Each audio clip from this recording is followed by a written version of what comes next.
तो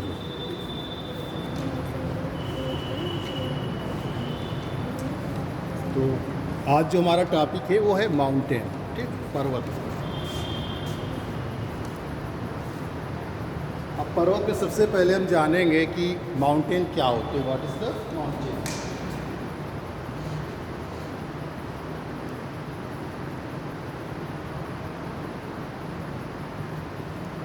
दूसरा हम इसमें पढ़ेंगे क्लासिफिकेशन ऑफ द माउंटेन्स।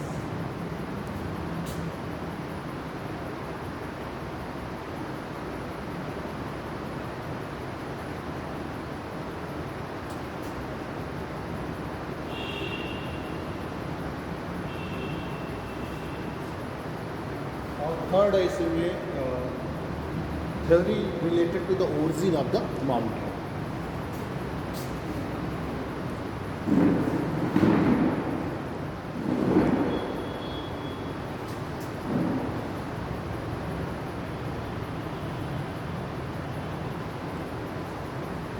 इसलिए इसमें हम पढ़ेंगे प्लेट टेक्टोनिक।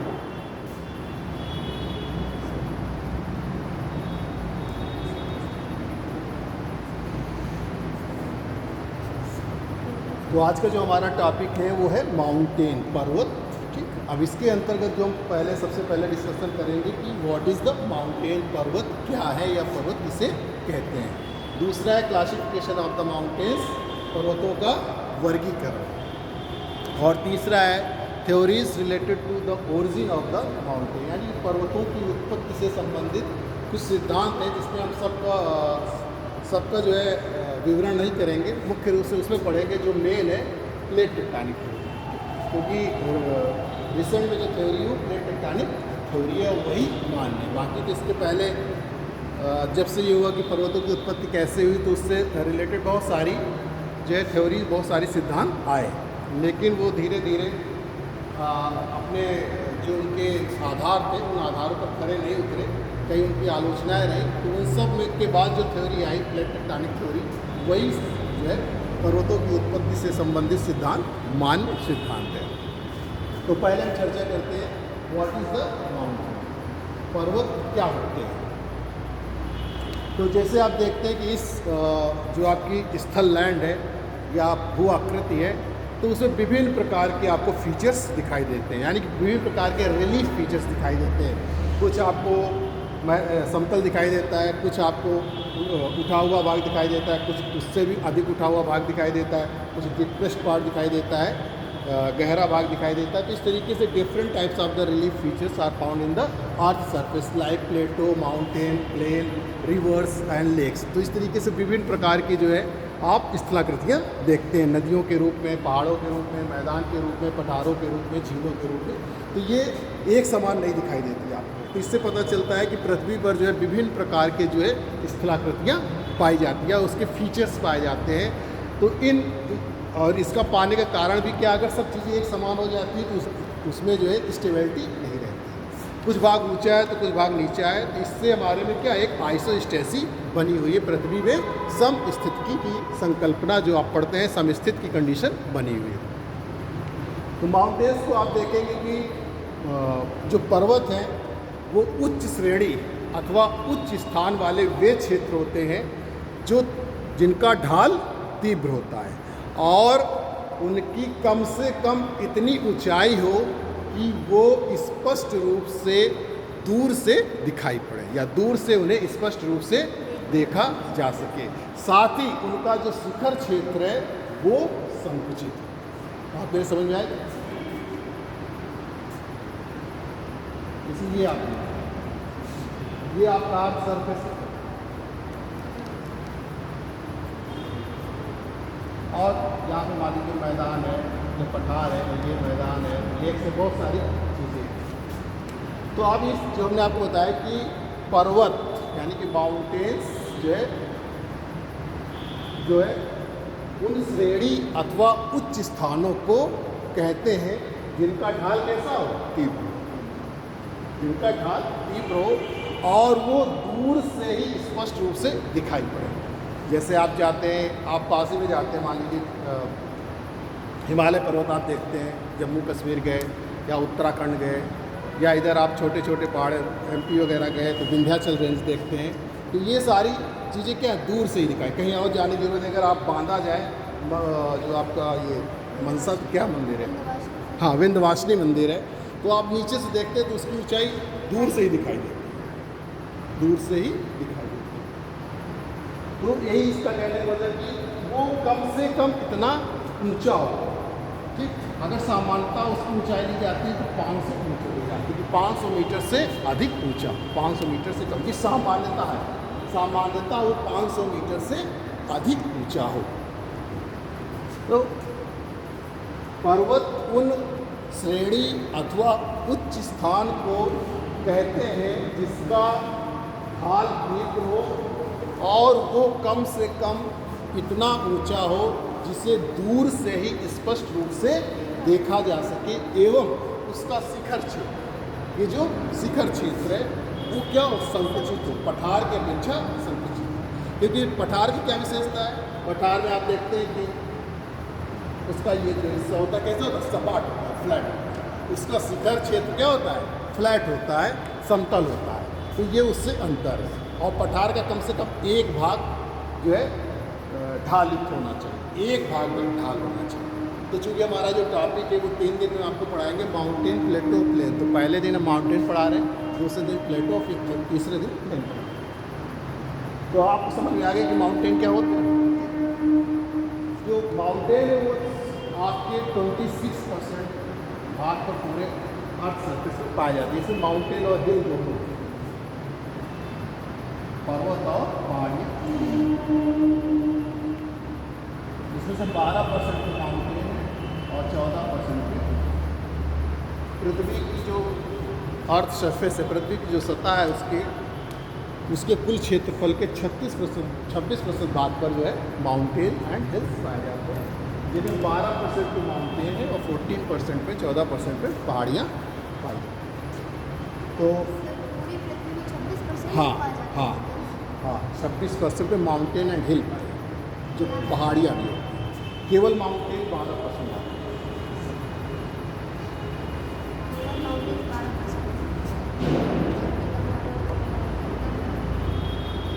जैसे जो छोटे छोटे है वो पहाड़ियाँ हैं, 500 मीटर से जो नीचे दिखाई देती है आपको पहाड़ियाँ दिखाई देती हैं। एक सामान्यता ऊंचाई की तो समझ में आ गया आपको। एक बार हम फिर से बता रहे हैं कि पर्वत जो होते हैं वो उन श्रेणियों अथवा उच्च स्थान को कहते हैं जिनका ढाल तीव्र हो और उनकी ऊंचाई कम से कम 500 मीटर से अधिक हो, या उनकी ऊंचाई कम से कम इतनी हो कि जिन्हें दूर से स्पष्ट रूप से देखा जा सके। मतलब उनकी ऊंचाई संबद्ध क्षेत्र से इतनी हो कि उसे दूर से स्पष्ट रूप से देखा जा सके। मान लीजिए इसका संबद्ध क्षेत्र जो है उससे इतनी ऊंचाई हो कि वो दूर से ही ये आपको स्पष्ट रूप से दिखाई दे, एवं उसका शिखर क्षेत्र जो है वो संकीर्ण या संकुचित हो, कंट्रैक्टेड हो, यानी कि बहुत चौड़ा हो जाएगा तो वो फिर फ्लैट रूप ले लेगा, सर्कल रूप ले लेगा, तो वो पठार होगा। ठीक, अब हम पढ़ते हैं दूसरा क्लासिफिकेशन ऑफ द माउंटेन्स, पर्वतों का वर्गीकरण।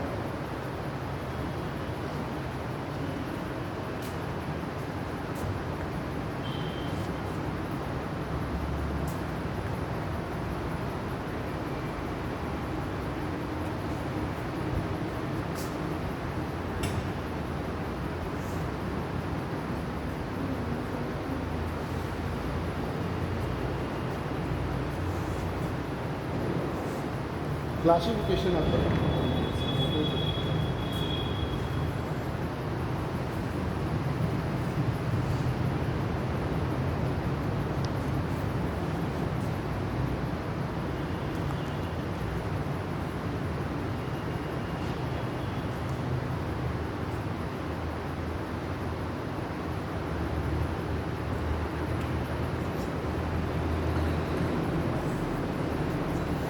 सामान्यतः जो पर्वतों का वर्गीकरण किया गया है वो 4 आधार लेकर किया गया है। पहला है ऊंचाई के आधार पर, ठीक, on the basis of the height, और दूसरा है स्थिति के अनुसार on the basis of the location, और तीसरा है on the basis of the period of the origin, यानी कि जो उनकी उत्पत्ति काल है उसके आधार पर, and on the basis of the mode of the formation, और उसका निर्माण किस प्रकार से है उसके आधार पर। तो हम 4 प्रकार बताएंगे आपको, 4 आधार लेकर से।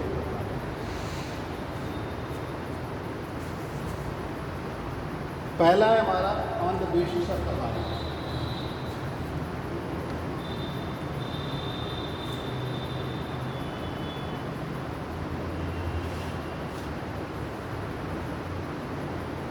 ऊंचाई,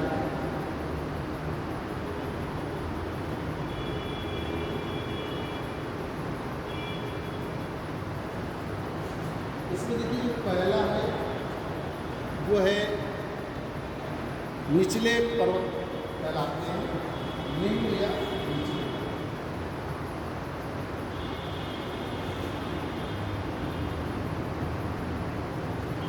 लो माउंटेन, जिनकी हाइट 700 से 1000 मीटर तक, 700 से 1000 मीटर तक। दूसरा है हमारा रफ या रिच,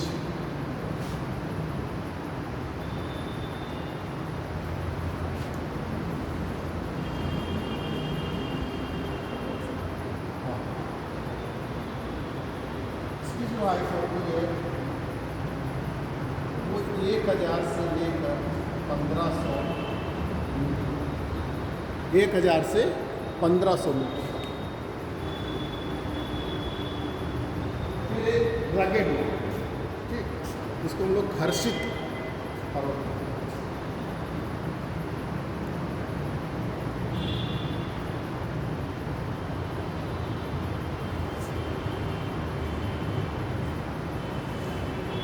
इसकी हाइट है 1500 मीटर से 2000 मीटर। और लास्ट में है उच्च पर्वत,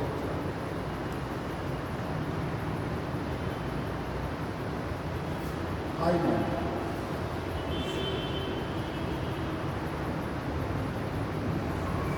इसकी हाइट है more than greater than 2000 metre.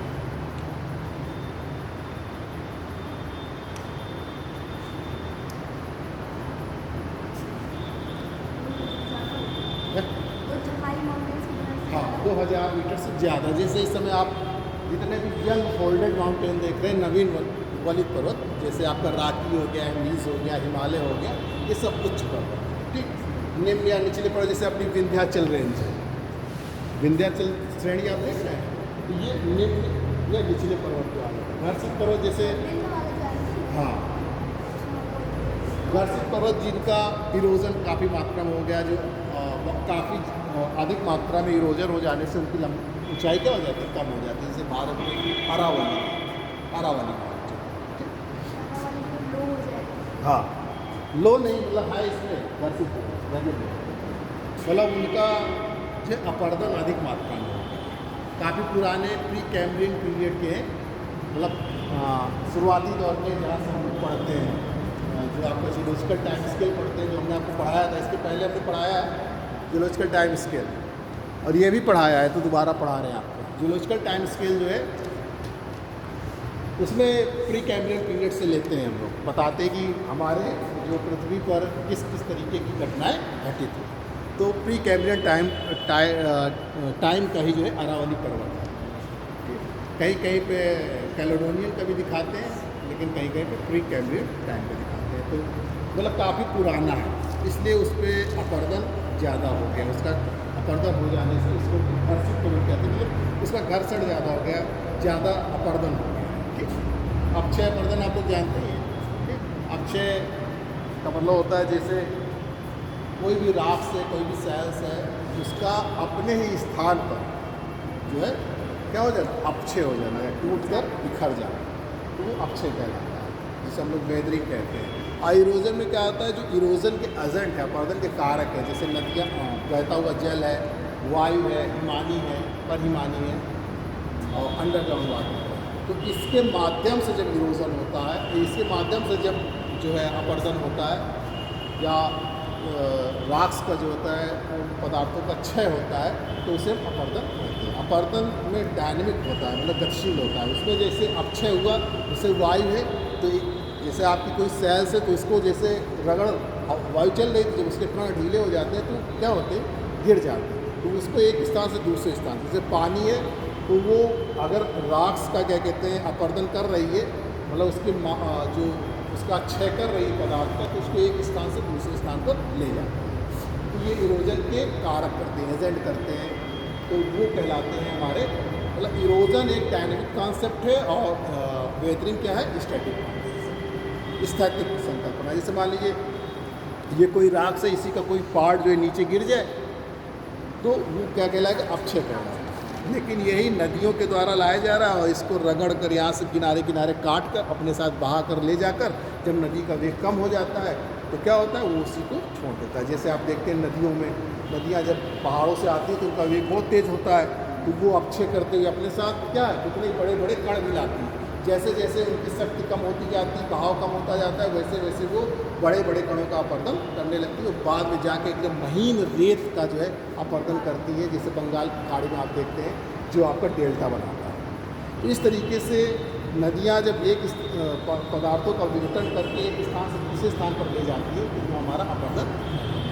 तो कभी क्वेश्चन पूछा जाता है कि वेदरिंग और इरोजन में क्या अंतर है, तो weathering is a static concept but erosion is a dynamic concept. वो गतिशील संकल्पना है और वो एक स्थैतिक संकल्पना है। आपके मन में प्रश्न उठ सकता है कि मान लीजिए ये है, यहाँ से टूट कर गिर रहा है तो इसमें गतिशीलता हो रही है, लेकिन ये गतिशीलता नहीं, ये केवल पृथ्वी के गुरुत्वाकर्षण बल के कारण। देखिए हम कोई पेन भी ऊपर फेंकेंगे तो नीचे ही आएगा, पृथ्वी के गुरुत्वाकर्षण के बल के कारण। इसीलिए इसमें किसी अपर्दन के कारक की वजह से नहीं है कि बहता हुआ जल हो या आपका वायु हो या हिमानी हो, इसमें किसी का रोल नहीं है।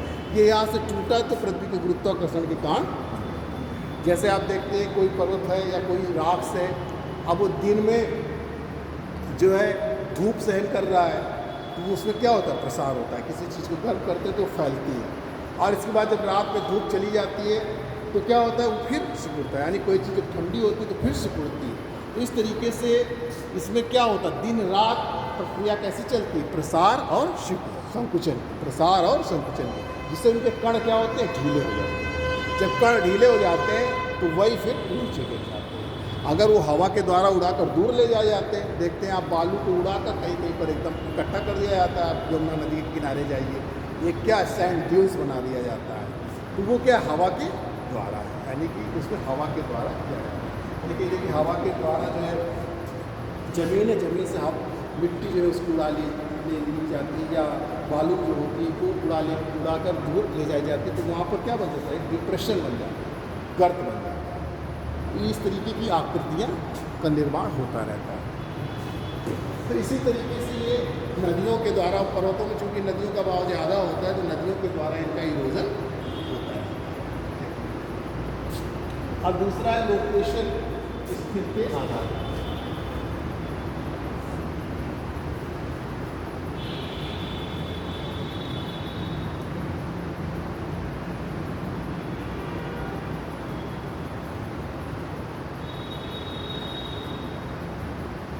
On the basis of the location, मतलब कैसे उसकी स्थिति। तो आप देखते हैं कि पर्वतों की स्थिति भी आपको दो तरीके से दिखाई देती है, एक महाद्वीप में और एक महासागरों में। ठीक, ये भी दो तरीके से होती है।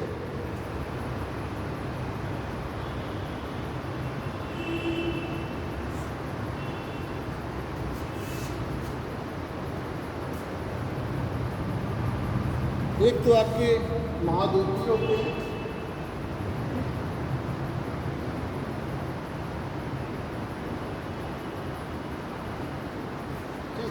जिसे हम लोग स्थल पर्वत कहते हैं, स्थलीय पर्वत भी।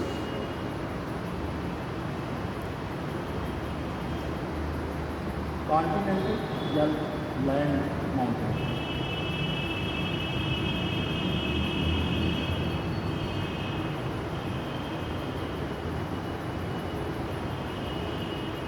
और दूसरा इसी में ओशियानिक महासागरीय या सागरीय पर्वत है।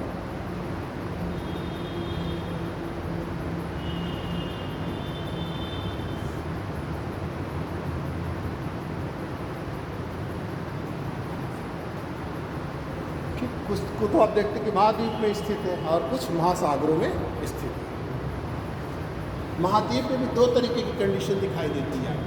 एक तो आपको दिखती है कि पूरी तरीके से इनलैंड है, जिसे हम लोग आंतरिक पर्वत कहते हैं, और दूसरा आप देखते हैं तटीय क्षेत्रों पे, जिसे हम कोस्टल माउंटेन कहते हैं, तटीय पर्वत कहते हैं। इसमें भी दो स्थित हो जाती है, तो टोटली या तटीय लैंड है माउंटेन, जिसे हम लोग आंतरिक पर्वत कहते हैं, और दूसरा कोस्टल,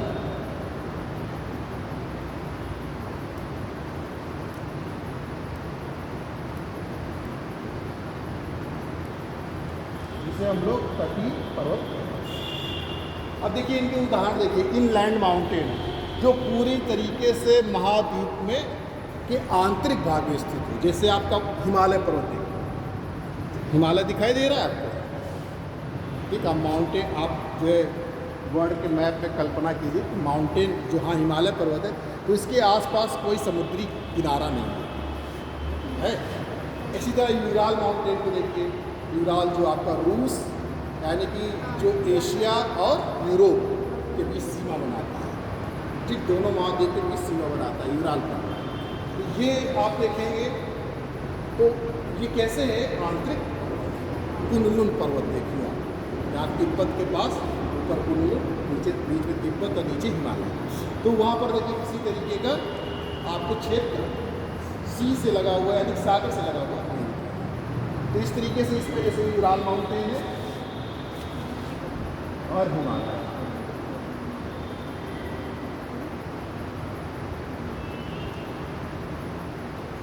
इसी में आल्पस पर्वत भी है, जो आपका रूस इसमें यूरोप में देखते हैं, यूरोप महाद्वीप में आल्पस पर्वत, यूराल हो गया, हिमालय हो गया। तटीय पर्वत में देखिए जो तटीय क्षेत्रों में, जैसे रॉकी माउंटेन नॉर्थ अमेरिका में देखिए, उत्तरी अमेरिका में रॉकी पर्वत।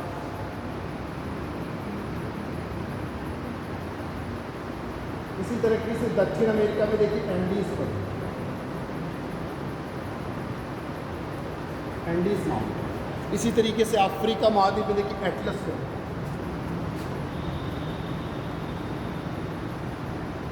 इनके सबके नाम भी याद रखने हैं आपको। हाँ, कहाँ पर आ ये बातें समझ में आ गई आपको वर्ड। हाँ, एटलस अफ्रीका महाद्वीप, ये सब अलग अलग महाद्वीप में। उत्तरी अमेरिका में रॉकी पर्वत, दक्षिणी अमेरिका महाद्वीप में एंडीज पर्वत, और एटलस पर्वत अफ्रीका में।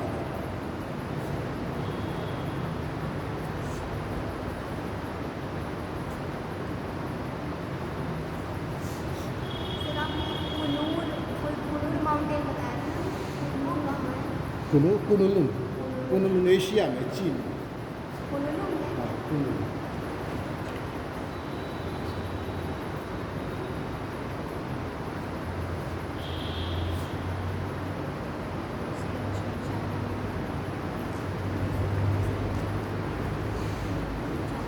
बात समझ में आ गई है। अब सागरीय पर्वत, ओशियानिक माउंटेन, यानी कि जो महासागरों में पाए जाते हैं। महासागरों में जो हम ऊंचाई लेते हैं पर्वतों की, वो वास्तव में समुद्र तल से लेते हैं, समुद्र तल से लेते हैं। जैसे हवाई द्वीप, हाँ, समुद्र तल से जो भाग हम उसकी भी समुद्र तल से लेते हैं, ऊंचाई वो स्थल में रहती है, और उसकी समुद्र तल से यानी कि जो लेवल है ऊपर जितना भाग दिखाई देता है वो लेते हैं, ठीक। दोनों में वही बात है, खाली ये कि समुद्र में चूँकि स्थित रहता है, अगर उसकी लंबाई समुद्र, अब ये तो स्थल में स्थित है तो समुद्र तल से ले लिए, वो अगर उसकी लंबाई ऊंचाई नीचे की ले ले तो उनकी ऊंचाई बहुत ज़्यादा होगी। जैसे कि हवाई द्वीप में, आप पैसिफिक ओशियन में देखेंगे, प्रशांत महासागर में देखेंगे, हवाई द्वीप है संयुक्त राज्य अमेरिका के पश्चिम में, तो वहाँ पर मौना क्रीक, मौना माउंटेन, मौनाकी पर्वत, हवाई जहाज।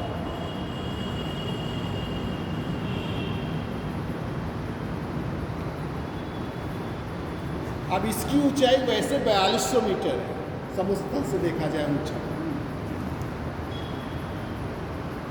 लेकिन अगर इसको हम जो समुद्र का धरातल है, यानी कि जो समुद्र की तली है ओशन, अगर वहाँ से देखें तो ये 9200 मीटर होगा, यानी कि हमारे हिमालय पर्वत से भी ऊंचा होगा।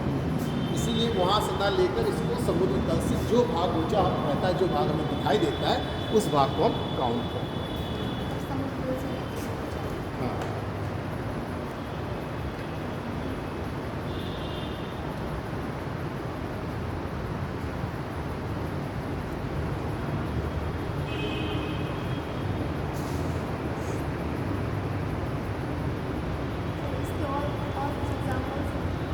हाँ बहुत सारे पाए जाते हैं, लेकिन अभी आप इसको ये देखिए, हवाई द्वीप का जो है मौनाकी पाया जाता है, इधर आपके अटलांटिक ओशन में पाए जाते हैं छोटे छोटे जो। हाँ, ये 4200 मीटर ऊंचाई जो कैरिबियन आइलैंड है वहाँ पर।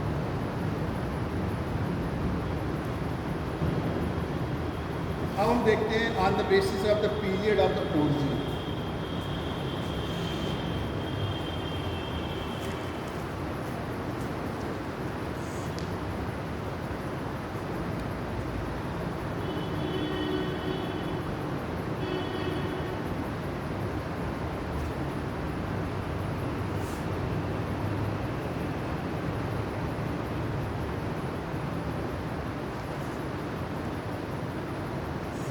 जो उनकी उत्पत्ति का काल है, उसके आधार पर क्या क्या होगा।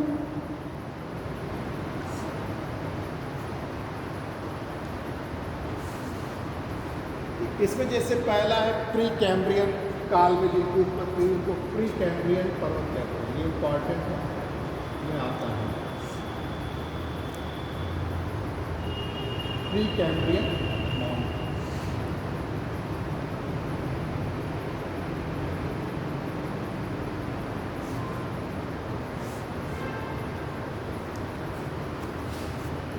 प्री कैम्ब्रियन, और जिनकी उत्पत्ति 500 मिलियन ईयर हुई, 50 करोड़ वर्ष पूर्व।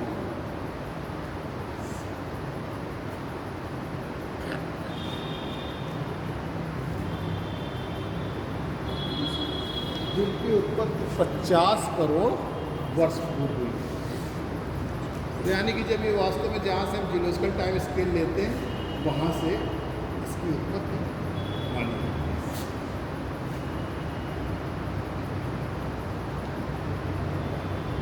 इसमें जैसे कनाडा का देखेंगे लॉरेंशिया पर्वत पाया जाता है।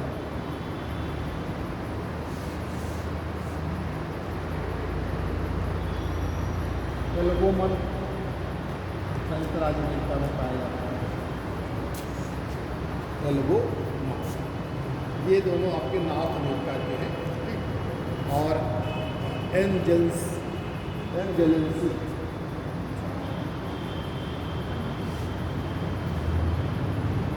ये आपका यूरोप है।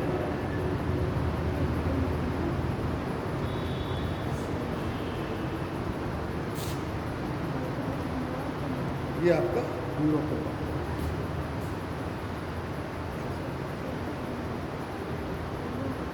ये दोनों नॉर्थ अमेरिका में, उत्तरी अमेरिका में,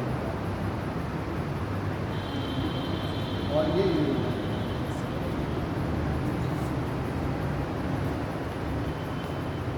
ये प्री कैम्ब्रियन टाइम के, जब से आप एक तरीके से अपना इतिहास जियोलॉजिकल टाइम स्केल।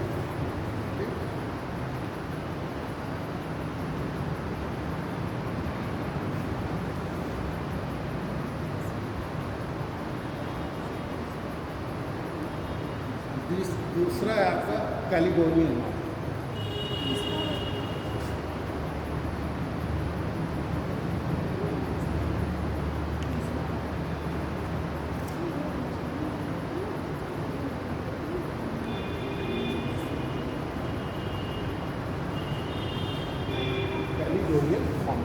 जिसकी उत्पत्ति सिल्यूरियन और डिवोनियन काल में हुई। जिन पर्वतों की उत्पत्ति सिल्यूरियन एंड यूनियन।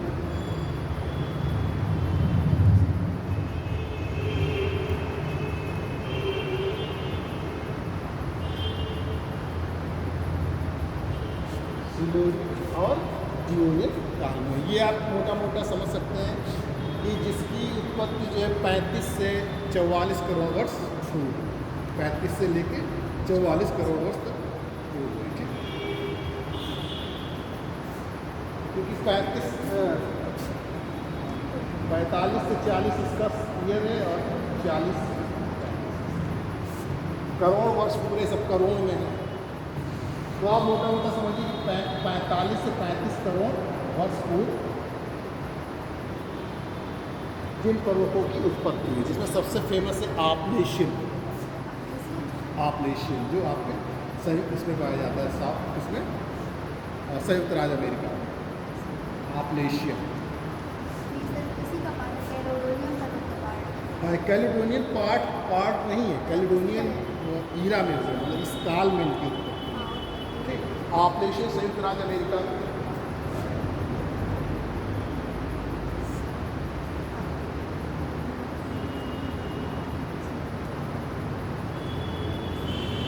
आपलेशियन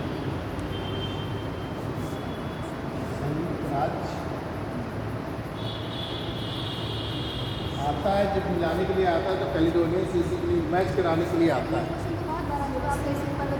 हाँ, इस देश में स्थित है, कब इसकी उत्पत्ति और 4 मिलाने के लिए भी दे देते हैं, तो इसमें आपको देते हैं। ये बहुत देश है। इसी का नाम है क्या? इसी का नाम है? नहीं, ये दरअसल कैलिडोनियन एक पूरा वो है, इसी में सिलोरियन और डियोनियन में जो भाग है उसका नाम हमने कैलिडोनियन पर्वत दिया। कैलिडोनियन में क्या कहते हैं उसका नाम दे, हाँ, जो जिनकी उत्पत्ति इन कालों में हुई।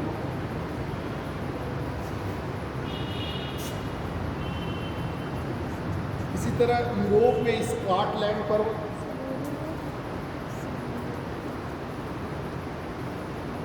आयरलैंड और स्कैंडिनेविया,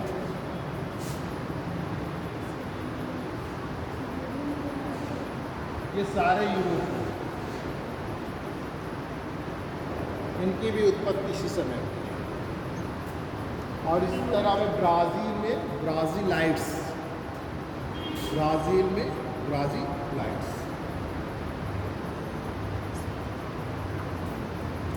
यानी कि दक्षिण अमेरिका में ब्राज़ीलाइट्स, ये ब्राज़ील में, दक्षिण अमेरिका महाद्वीप में ब्राज़ील देश। इसी तरीके से भारत में जो महादेव है सतपुड़ा है, महादेव सतपुड़ा और अरावली,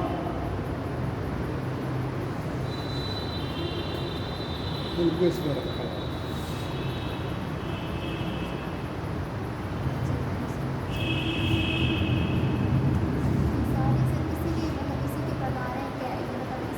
इसी समय में उत्पत्ति, जैसे मान लीजिए कि आपसे कहा जाए कि जितने पर्वत सन 1990 से 2000 के बीच में हुए तो उनको इस काल में रखा। उसी तरीके से जिनकी उत्पत्ति 35 से लेकर 45 करोड़ वर्ष पूर्व के बीच में हुई थी, उनको इस श्रेणी में रखा है। कैलिडोनियन स्कॉटलैंड पर्वत का नाम है? हाँ, स्कॉटलैंड मतलब देश भी है और उसी पे बसा हुआ है। अब ये जैसे लारेंशिया, कनाडा में एक लारेंशिया शील्ड के रूप में है। इसमें ऐसा नहीं कि इसमें लोग रह नहीं रहे, लेकिन ये पुराने हो गए, जिनमें ज़्यादा मूवमेंट नहीं है, स्थिरता आ गई। हाँ, सब जगह है। देखिए, महादेव है, सतपुड़ा है, ये महादेव हिल्स है, पहाड़ियाँ हैं। सतपुड़ा पहाड़ियाँ हैं। जब जाते हैं तो जो पहाड़ी का क्षेत्र है जहाँ पर आप सामान्य रूप से नहीं निवास कर सकते, वहाँ पे नहीं रहते, बाकी जगह पे तो आप रह ही रहे हैं। हाँ, विंध्याचल, जो नर्मदा और सतपुड़ा, यानी कि विंध्याचल और सतपुड़ा के बीच में नर्मदा घाटी।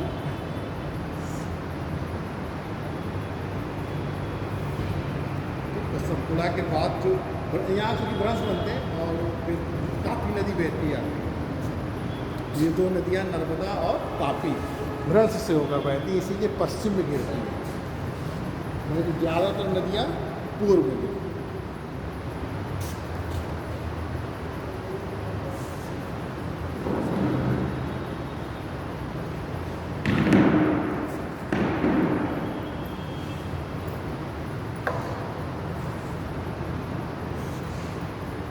अब तीसरा इसी में देखिए हर्षिनियन पर्वत।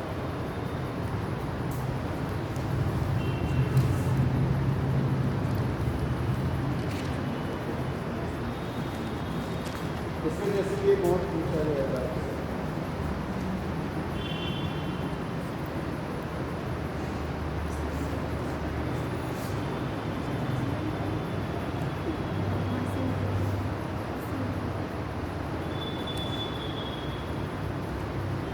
हर्षिनियन पर्वत।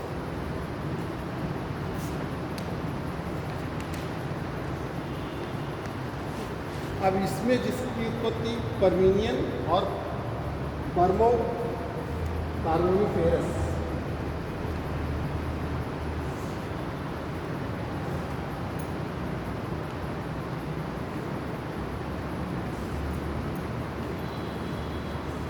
पर्मिनियन और पर्मो कार्बोनिफेरस पीरियड में जिनकी उत्पत्ति हुई है उनको इसमें रखा है। वैसे आपको बहुत याद करने की जरूरत है, आपको बस ये याद रखना है कैलोनियन पर्वत के अंतर्गत कौन कौन से आते हैं, हर्षिनियन पर्वत के अंतर्गत कौन कौन से आते हैं। इसमें आपसे ये नहीं पूछा जाएगा कि किस काल में हुए, यानी कि हर्षिनियन पर्वत की श्रेणी में उनको रखा जाता है जिनकी उत्पत्ति पर्मिनियन और पर्मो कार्बोनिफेरस पीरियड में हुई है। ठीक, उनका जो टाइम पीरियड है वो लगभग 30 से 23 है। 30 से 23 करोड़ वर्ष। इसमें मुख्य रूप से यूराल पर्वत, जर्मनी का हार्ट्स पर्वत, ब्लैक फॉरेस्ट जर्मनी का और वास्जेस।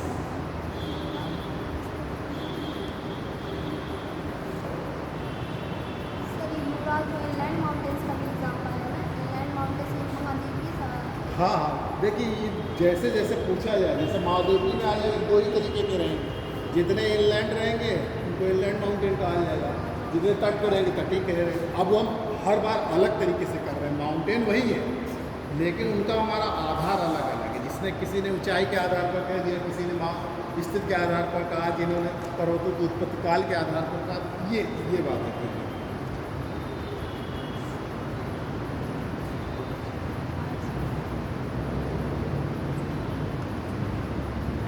यूराल पर्वत आप जानते हैं कि उसमें जो है एशिया और यूरोप और के बीच में बनाता है। एक तरीके से रूस में ये जर्मनी में पाया जाता है।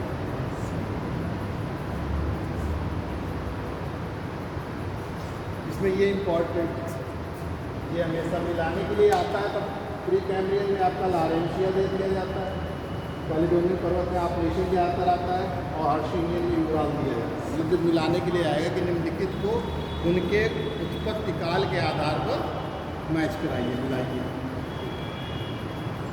और लास्ट में अल्पाइन माउंटेन चौथा है इसी में, अल्पाइन।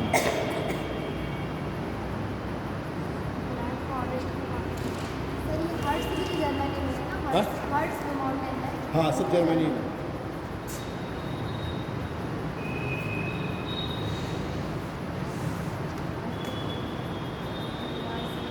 अल्पाइन पर्वत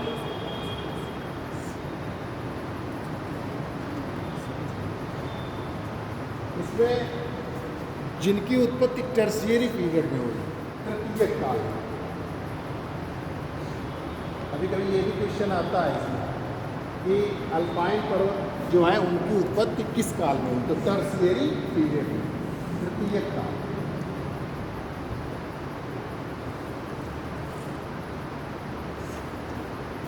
तृतीयक काल में जितने भी यंग फोल्डेड माउंटेन हैं, ठीक, जितने भी यंग फोल्डेड माउंटेन है, जितने भी वलित पर्वत है, वो सब इसमें आते हैं। जैसे आपका राकी है, एंडीज है,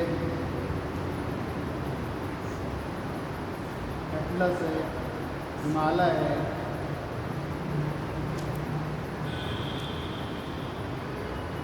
ये सब इसी में।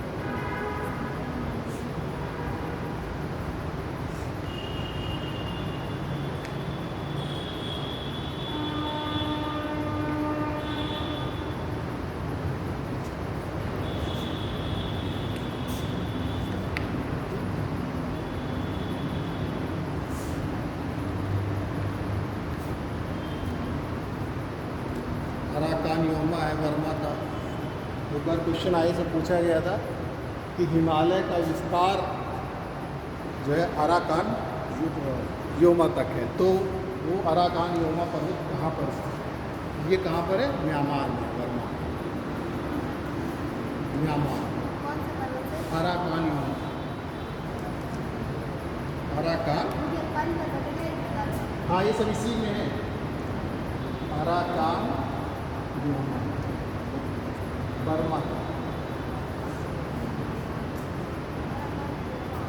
आल्पस पर्वत जैसे आप देखते हैं वहाँ के यूरोप का, ये सब इसी में आता है।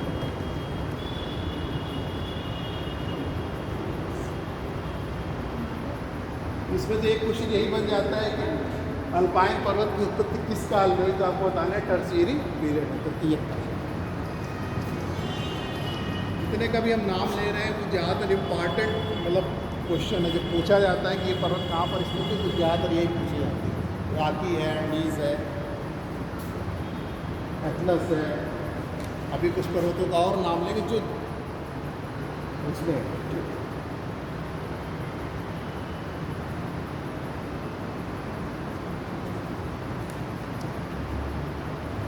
कर लिया आपने।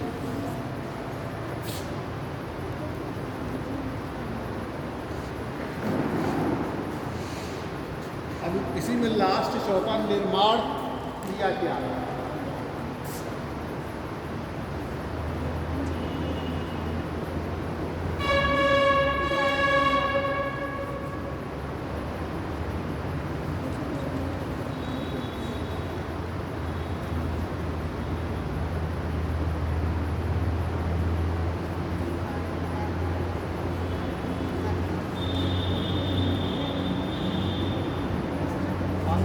ऑफ द मॉडल फॉर्मेशन, कैसे उनका निर्माण हुआ उसके आधार पर इनको कैसे किया। इसमें जैसे पहला है फोल्डेड माउंटेन,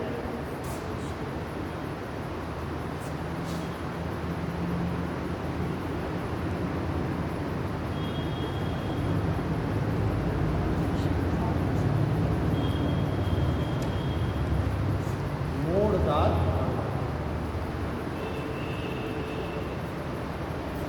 जितने भी हमारे यंग माउंटेन है वो सब फोल्डेड माउंटेन है, जिनकी भी उत्पत्ति तृतीय काल में हुई है, टर्सरी पीरियड में, वो सारे क्या है? यंग फोल्डेड माउंटेन है, जिसमें वलन की जो है कंडीशन पाई जाती है। जैसे वहाँ पर जाएंगे तो आप वलन है वो आपको देखने को मिलेगा, जैसे फोल्ड होता है तो फोल्ड क्या कहते हैं? वलन कहते हैं। ऐसे यानी कि जब पृथ्वी के आंतरिक बलों के कारण किसी शहर का जो है कुछ भाग ऊपर उठ जाता है और कुछ भाग नीचे घुस जाता है तो उसे क्या कहते हैं? फोल्ड, बलन। जैसे ये दोनों तरफ से बल लग रहा है पृथ्वी का, अंतर दो तरीके के बल पृथ्वी पर कार्य करते हैं, आप जानते हैं, एंडोजेनेटिक फोर्सेस और एक्सोजेनेटिक फोर्सेस। एंडोजेनेटिक फोर्सेस पृथ्वी के अंदर यानी कि आंतरिक बल कहलाते हैं, और बाह्य बल जो होते हैं वो अपवर्तन और अपक्षय के रूप में कार्य करते हैं। जो एंडोजेनेटिक फोर्सेज होते हैं वो पृथ्वी के अंदर बल कार्य करते हैं और हमेशा विषमता लाने का प्रयास करते हैं, कुछ भाग को ऊपर उठा देंगे, कुछ को नीचे करेंगे, और जो एक्सोजेनेटिक फोर्सेज वो हमेशा समता लाने का प्रयास करते हैं, यानी कि पृथ्वी की सतह को समतल करने का प्रयास करते हैं। जैसे कोई भाग उठा हुआ है पर्वत है तो उसको काट कर लाएंगे, नदियाँ क्या है काट काट करके उसको समतल करने की कोशिश करती हैं, इरोजन होता रहता है। लेकिन वो बात अलग है कि नीचे से हमारे आंतरिक बल भी कार्य करते रहते हैं, इस तरीके से इनका तो अपक्षय भी होता रहता है, अपवर्तन भी होता रहता है, साथ ही साथ उनकी ऊंचाई भी बढ़ती रहती है। जैसे हिमालय की ऊंचाई कहते हैं कि अभी भी बढ़ रही है। हिमालय पर्वत के ऊपर उठने की क्रिया अभी भी चल रही है। तो चूँकि जितनी उसकी रेट्स अपर्दन की है, जितना उसका अक्षयापर्दन हो रहा है, उसी रेट से वो ऊपर उठ जा रहा है नीचे से। इस तरीके से हिमालय ऊंचा उठ रहा है, ये भी एकदम सही है कि हिमालय की ऊंचाई बढ़ रही है, लेकिन नापने में आपको 8,848 ही मिल रही है। उसका मतलब क्या है कि जितना वो ऊंचा उठ रहा है उतना ही उसका अपर्दन हो जाता है। एक जो आपेक्षिक ऊंचाई बढ़ी हुई मिलनी चाहिए वो नहीं है। लेकिन ये बात फैक्ट है कि हिमालय अभी भी उठ रहा है, हिमालय भी अभी भी निर्माण की प्रक्रिया में। इसीलिए देखिए, जब निर्माण की प्रक्रिया में रहते हैं, आंतरिक बल कार्य करते हैं, तो वहाँ पर हलचलें ज़्यादा होती हैं, भूकंप ज़्यादा आते हैं। अब देखते हैं हिमालय क्षेत्र में कितना भूकंप आता है। सबसे ज़्यादा भूकंप हिमालय क्षेत्र में आता है। इसके बाद मैदान में कभी आप जो पठारी क्षेत्रों में नहीं देखेंगे, यानी भारत के प्रायद्वीपीय पठार में भूकंप की नहीं सुनेंगे, केवल तटीय क्षेत्रों को छोड़कर। तटीय क्षेत्रों में आता है, जैसे गुजरात, बाकी इसका एकदम स्थिरता आ गई है। हमारा जो प्रायद्वीपीय पठार है वो भी बहुत पुराना है, स्थिरता है उसमें। तो तटीय क्षेत्रों में तो आते हैं हलचल होने के कारण। तो इस तरीके से पृथ्वी के अंदर पृथ्वी के में जो कार्य करने वाले बल हैं वो दो हैं। जब चैप्टर आएगा तो हम आपको पढ़ाएंगे, तो उसमें आंतरिक बल और बाह्य बल। आंतरिक बल तो आंतरिक बलों के कारण, यानी जब आंतरिक बल के कारण एक दूसरे की तरफ, दो तरीके के बल होते हैं, उसमें भी एक दूसरे से दूर जाते हैं और एक दूसरे की तरफ आते हैं। यानी कि जो दूर जाते हैं वो तनाव मूलक होते हैं, और जो एक दूसरे की तरफ आते हैं उनको लैटिक फोर्सेस कहते हैं, पार्श्ववर्ती। तो जब वो एक दूसरे की तरफ आते हैं तो जो भाग होता है, जैसे कोई चीज़ें इसी को हम दबाएंगे तो ये थोड़ा भाग इसका कुछ ऊपर उठ जाएगा, कुछ नीचे उठ जाएगा।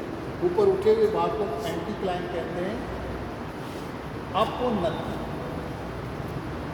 और धंसे हुए नीचे भाग को सिंक्लाइन। अभी अगर भारत में देखा, अगर विश्व में देखा जाए, बड़े बड़े क्षेत्रों को, जो अभी तक प्लेट टेक्टोनिक थ्योरी नहीं आई थी, तो यही माना जाता था कि जो स्थलीय भाग थे वो एंटीक्लाइन थे, और जो समुद्री भाग थे हमारे वो क्या थे, सिंक्लाइन। अभी नती थे बड़े बड़े क्षेत्र। कुछ भाग स्थिर भूखंड के रूप में जो महाद्वीप के थे वो एंटीक्लाइन थे, और ये सिंक्लाइन।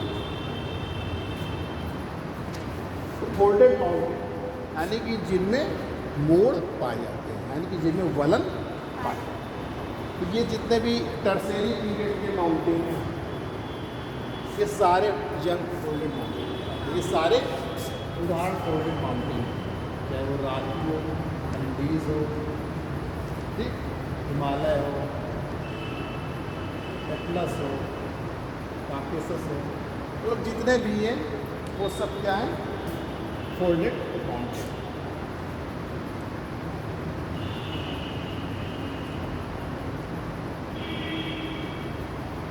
देखिए, हिमालय तो सर्वाधिक ऊंचा है, आप जान ही रहे हैं। सर्वाधिक ऊंची चोटी जो है आपका, सबसे ऊंचा पर्वत हिमालय पर्वत है, और सबसे लंबा पर्वत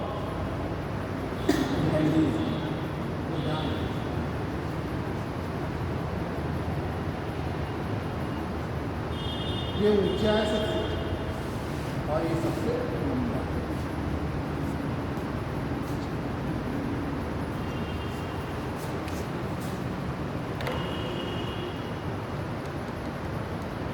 कभी क्वेश्चन आया था, एक बार पूछा गया था आईएएस में कि विश्व की सबसे लंबी श्रृंखला वाला पर्वत कौन सा है। सबसे लंबी श्रृंखला किसकी है, सबसे लंबा है 7000 किलोमीटर, 7000 किलोमीटर उसकी लंबाई।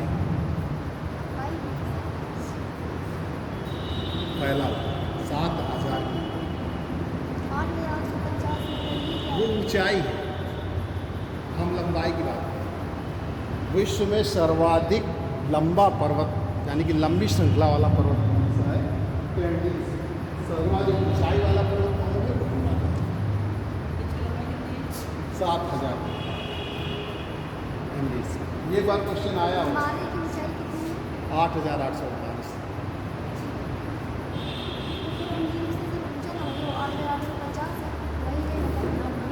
नहीं, वो जो है आपका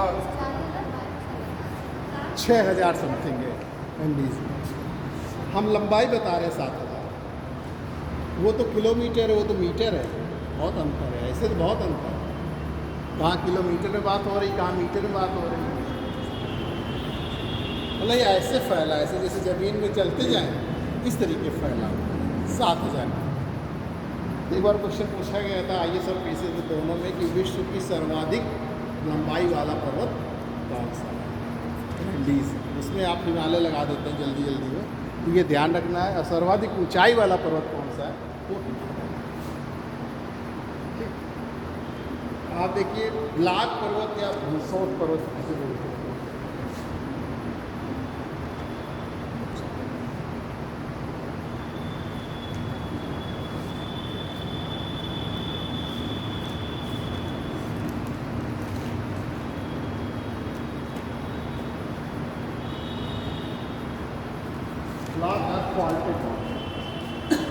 क्योंकि उनकी उत्पत्ति भ्रंश के द्वारा होती है, इसलिए इसको भ्रंशोत पर्वत भी कहते हैं। इस वजह से है कि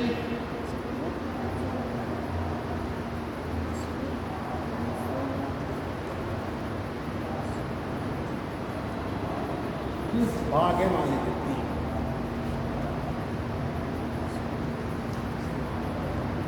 ये बीच का भाग नीचे धंस गया,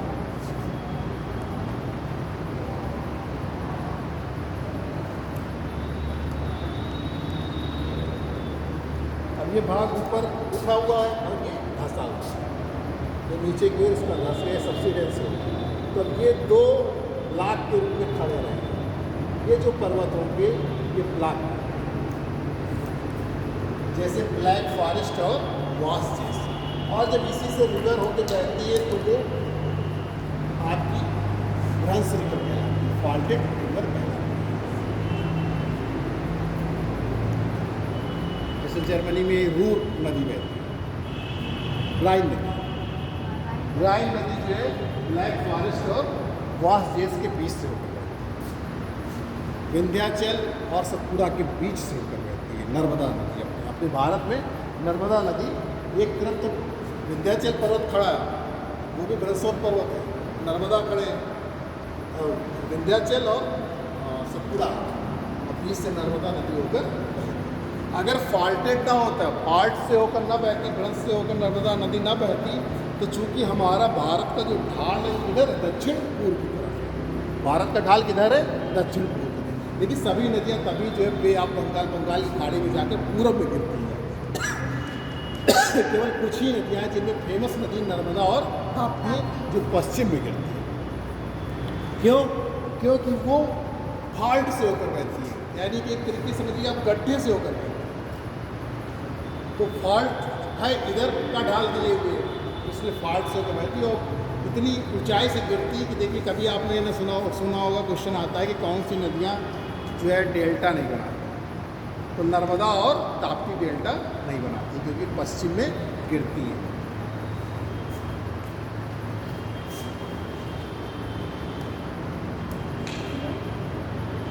इसी तरीके से साल्ट रेन, अच्छा इसका एग्जाम्पल हमने आपको बताया, यही दोनों हैं, ब्लैक फॉरेस्ट और वास जेस।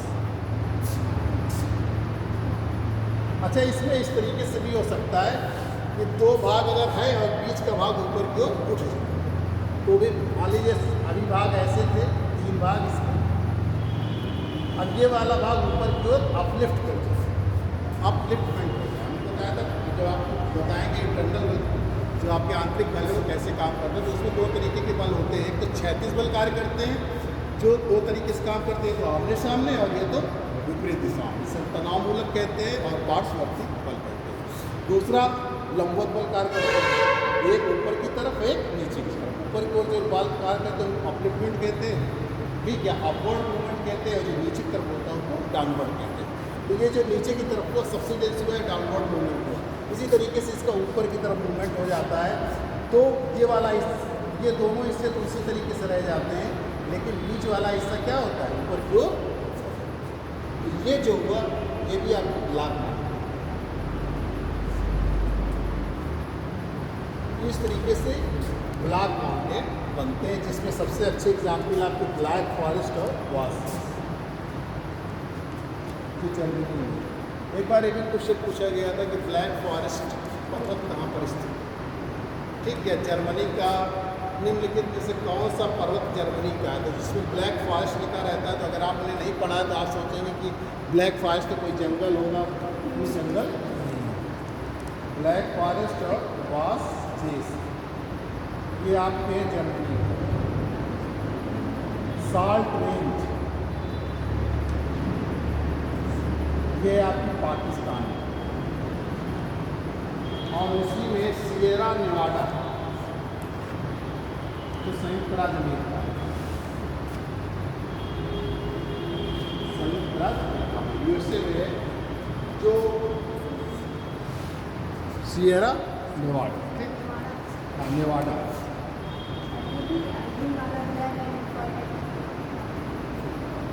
सियरा नेवाडा जो मतलब सबसे बड़ा विस्तृत, सबसे अधिक क्षेत्रफल में फैला हुआ ब्लैक माउंटेन, यानी कि सबसे बड़ा, यानी कि सबसे विस्तृत ब्लैक माउंटेन है सियरा नेवाडा।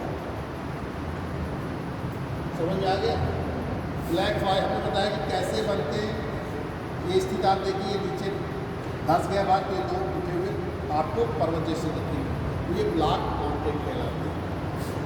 या इसके बीच का भाग ऊपर की ओर उठ जाएंगे तो वो स्थिर रह जाए, तो वो ब्लैक माउंटेन बन जाता है। सबसे फेमस ब्लैक माउंटेन है जो ब्लैक फॉरेस्ट और वासेस जर्मनी में, पाकिस्तान में साल्ट रेंज, और सियरा नेवाडा जो है संयुक्त राज्य अमेरिका में, यूएसए।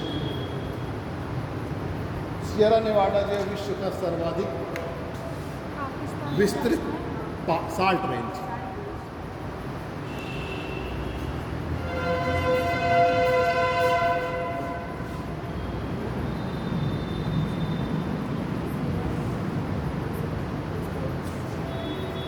साल्ट रेंज ये विश्व का सर्वाधिक विस्तृत आता है। अगर देखें कि विश्व का सर्वाधिक विस्तृत ब्लैक माउंटेन कौन सा है, ब्लैक पर्वत कौन सा है, तो सियरा नेवाडा जो कि संयुक्त राज्य अमेरिका में स्थित है।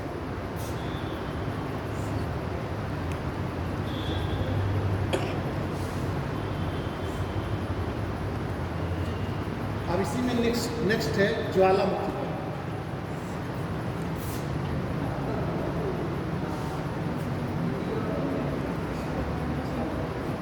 में नर्मदा और विंध्याचल सतपुड़ा है, यही है।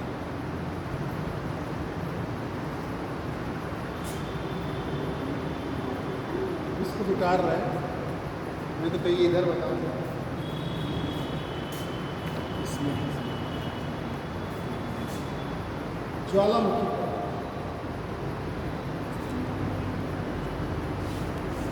वोल्केनिक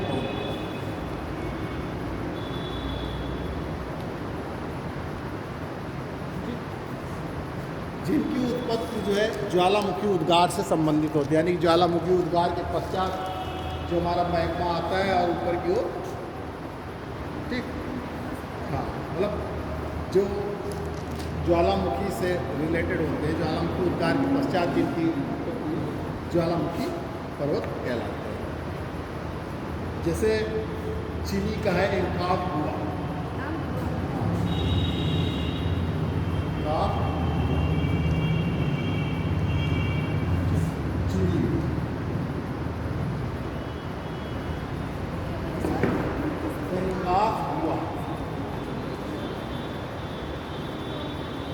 ये विश्व का सबसे ऊंचा ज्वालामुखी है, लेकिन ये एक्सटेंट है, मृत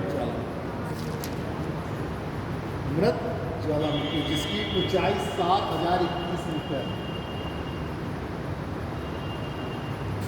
ये क्या है? विश्व का सर्वाधिक ऊंचा मृत ज्वालामुखी। मृत का मतलब क्या हुआ? भविष्य में कभी भी ज्वालामुखी उद्गार होने के संभावना नहीं। 3 तरीके के हमने आपको बताए थे। एक्टिव, जो सक्रिय ज्वालामुखी होते हैं जिनसे लगातार ज्वालामुखी का उद्गार होता रहता है, यानी कि ज्वालामुखी का मृत का मतलब एक्सटेंट, यानी कि भविष्य में अब किसी भी जो है आशा किसी भी प्रकार की नहीं है कि इससे ज्वालामुखी का उद्गार हो। 3 तरीके के हमने आपको बताए थे ज्वालामुखी। एक एक्टिव, जिसको हम सक्रिय कहते हैं, जिनसे लगातार जो है मैग्मा और जो उसके साथ पदार्थ हैं वो निकलते रहते हैं।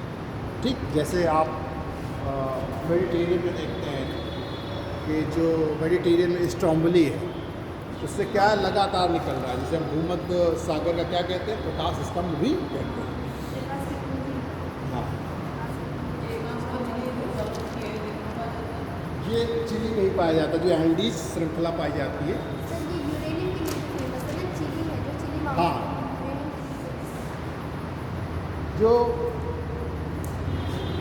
जो एंडीज श्रृंखला पाई जाती है उसी में एंकागुआ पर्वत, जहाँ पहले ज्वालामुखी का उद्गार हुआ था, लेकिन भविष्य में ज्वालामुखी उद्गार होने की कोई संभावना नहीं, इसलिए इसको एक्सटेंट कहा गया है, मृत ज्वालामुखी। एक्टिव, डोरमेंट और क्या कहते हैं एक्सटेंट, 3 तरीके के होते हैं। उनकी तीव्रता के आधार पर ज्वालामुखी की जो तीव्रता होती है, जो उद्गार होता है, उद्गार की तीव्रता के आधार पर ज्वालामुखी को 3 प्रकारों में बांटा गया है। आगे जब आपको वोल्केनो पढ़ाएंगे तब डिटेल में बताएंगे। तो एक्टिव, जिनसे लगातार जो है तप्त तरल मैग्मा हुआ जो है कैसे पदार्थ निकलते रहते हैं।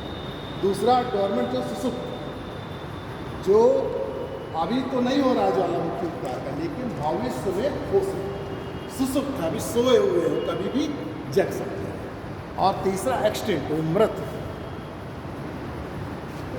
तो उनका हुआ। इसी तरह कोटापेक्सी है आपका इक्वाडोर का, कोटापेक्सी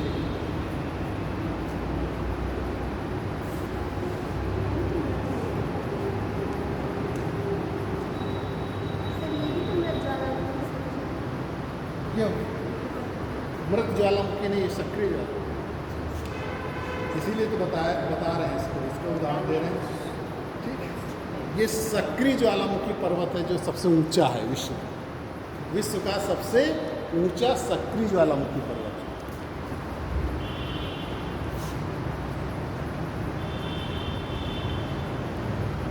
इसी तरीके आपका किलिमंजारो है, जो आपका पूर्वी अफ्रीका में पाया जाता है, केन्या में पाया जाता है।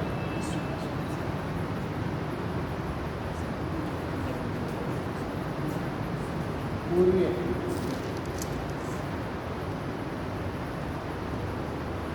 बेसिकली जो है केन्या में पाया जाता है।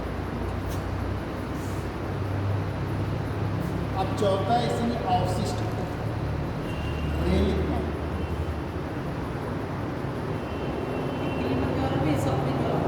सक्रिय नहीं,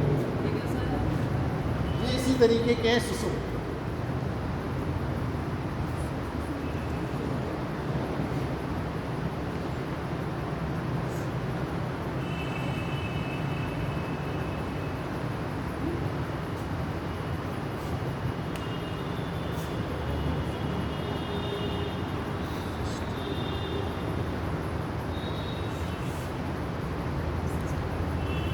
अवशिष्ट जिनका इरोजन काफ़ी हो चुका है, ऊंचाई लगातार कम हो तो काफ़ी हो चुका है, जिसमें अपने भारत में ये अरावली है, महादेव है, सतपुड़ा है, यूराल पर्वत है, ये सब रेलिक माउंट।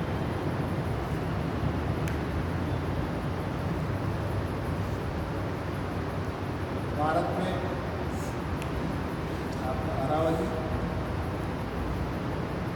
सतपुड़ा, महादेव, ये सब रेलिक माउंट है। विंध्यन, जो विंध्यन श्रेणी देखते हैं ना, वो सब रेलिक माउंट अवशिष्ट।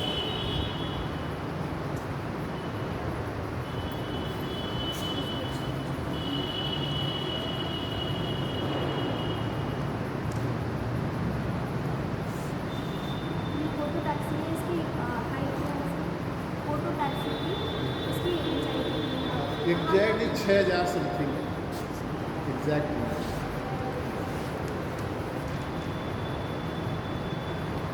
हिमालय में जैसे माउंट एवरेस्ट जो है सबसे ऊंची पीक, इसकी है 8800। हाँ 8,844। कहीं नहीं 8,850 में मिला। हाँ मिलता है, लेकिन एग्जैक्ट 8,848 में मिल जाती है, उसमें कोई फ़र्क नहीं, इतना आपको एग्जैक्ट नहीं आता है। जब हाइट पूछते भी है तो थोड़ा बहुत अंतर रखते हैं, एकदम पास में नहीं से 8,848 8,850 बहुत कम पूछा जाता है। अगर पूछ लिया जाए तो आप 8,848 भी लें, दोनों विकल्प कर रहे हैं तो आप 8,848। तो ये एंडीज की है। तो एंडीज की है, ये फिर हिमालय की है। ये हिमालय की, देखिए आप कंफ्यूज ना हो, हिमालय में हम ऊंचाई की बात करते हैं और एंडीज में लंबाई की बात करते हैं, श्रृंखला की बात। आप सोचिए कि ऊंचाई 7,000 किलोमीटर हो ही नहीं सकती, कहीं 7,000 किलोमीटर ऊंचाई हो जाएगी। हम लंबाई में तो हो सकती है श्रृंखला घूम के, ठीक घूम के ऐसे आती है भाई, हिमालय भी ऐसे तो फैला नहीं रहेगा, अरे वो एंडीज श्रृंखला तो ऐसे फैल ही नहीं रहती, वो ऐसे घूमते हुए फैल ही रहती, तो वो हो सकता है भी।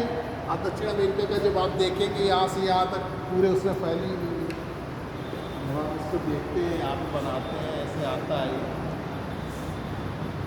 ये पूरा यहाँ से लेके यहाँ तक फैला रहता है एंडीज का। क्योंकि समय नहीं तो हम आपको पूरा अलग अलग उसको बताते हैं कि कौन कहाँ पर स्थित है।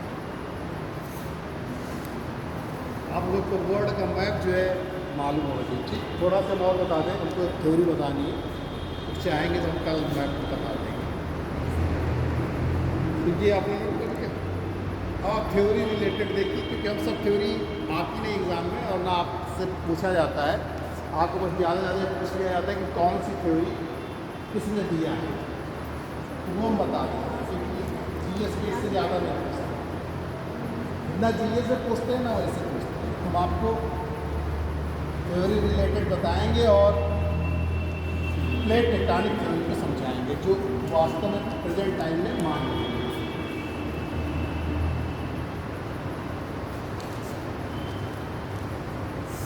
सर हम जा रहे हैं, थोड़ा सा काम है।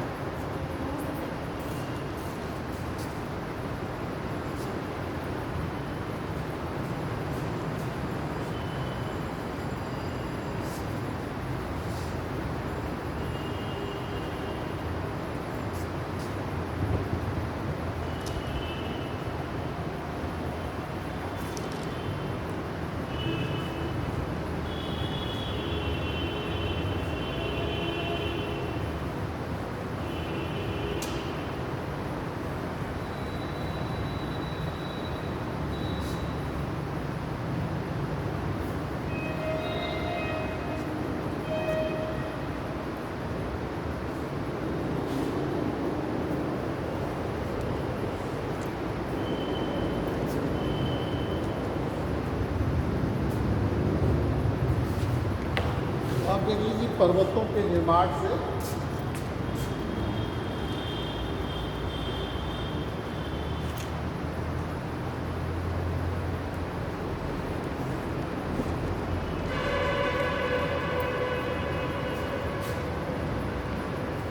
पर्वतों की उत्पत्ति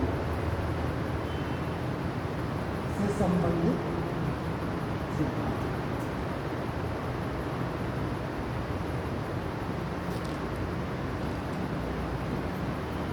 पर्वतों की उत्पत्ति से संबंधित सिद्धांत, theory related to the origin of the mountains. इसमें कई थ्योरी आई हैं जो कभी कभी पूछ लेते हैं कि किसने दिया, वो आपको याद रखना है। जैसे भूसंगत का सिद्धांत,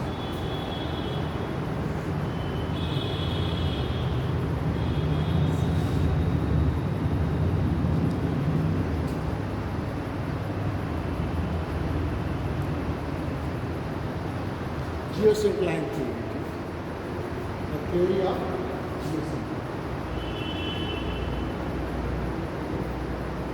इसको कोमर ने दिया है।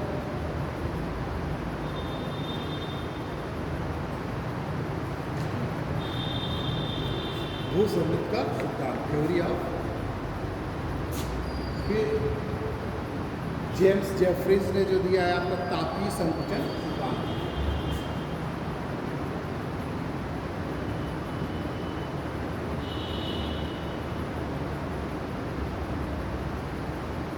Thermal contraction theory, Jefferies theory. याद रखिए कि ये दायरा चूँकि ज्योग्राफी का बड़ा हो गया है तो कभी कभी पूछ लेते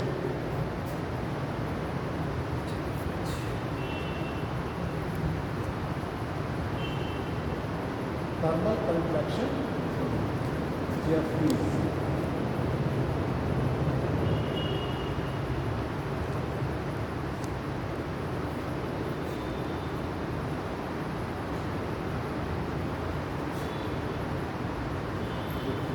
तापीय संकुचन सिद्धांत। इसी तरीके से महाद्वीपीय फिसलन सिद्धांत, कॉन्टिनेंटल स्लाइडिंग थ्योरी ने दिया था। महाद्वीपीय फिसलन सिद्धांत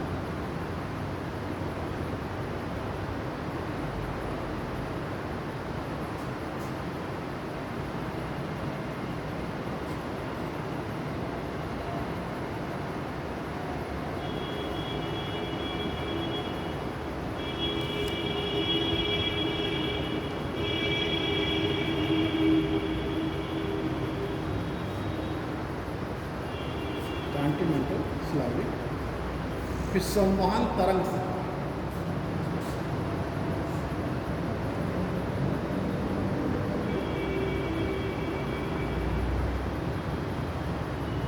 कन्वेक्शन तरंग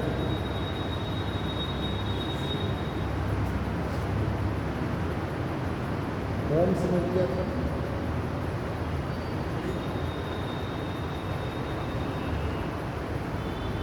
रेडियो एक्टिविटी का सिद्धांत जूली ने दिया था।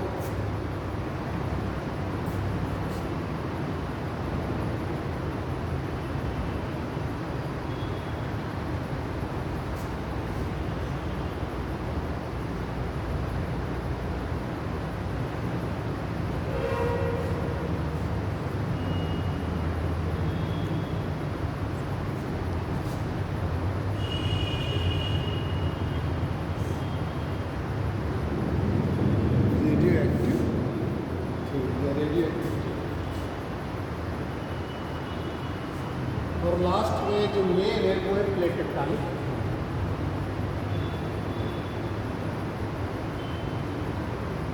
प्लेट परिवर्तनिक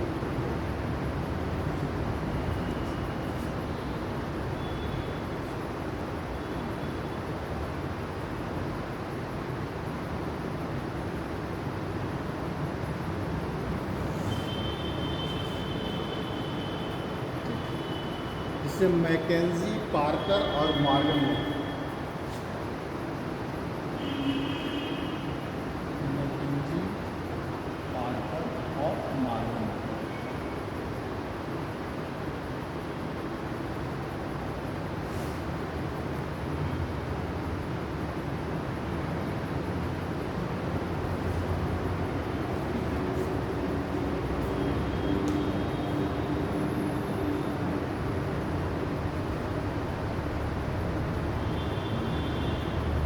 तो इसमें हम ये आपको बताएंगे, अगर एग्ज़ाम में आएगा तो खाली ये और मेंस ये और वो, बाकी ये सारी थ्योरी आपको प्रीलिम्स के एग्ज़ाम में पूछी जा सकती है कि किसने दिया था।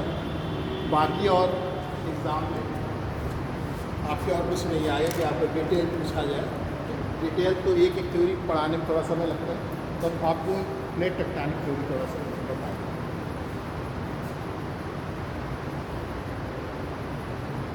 अगर आप चाहें तो थ्योरी ऑफ जियोसिंक्लाइन जो कोबर ने बताया था, वो वास्तव में बताया था कि जियोसिंक्लाइन से संबंधित क्या है कि जो भूशरीर यानी कि पृथ्वी पर जो हमारे लंबी, संकीर्ण और चौड़े जलयुक्त जो क्षेत्र पाया जाता है उसे हम भूशरीर, जैसे आप ये समझिए।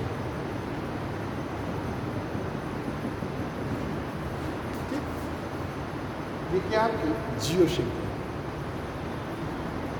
ठीक। उसमें जो आपके पैसिफिक ओशियन है, या इससे पहले जब 33 सागर था तो 33 सागर को हम 33 भूसन्निध मानते हैं।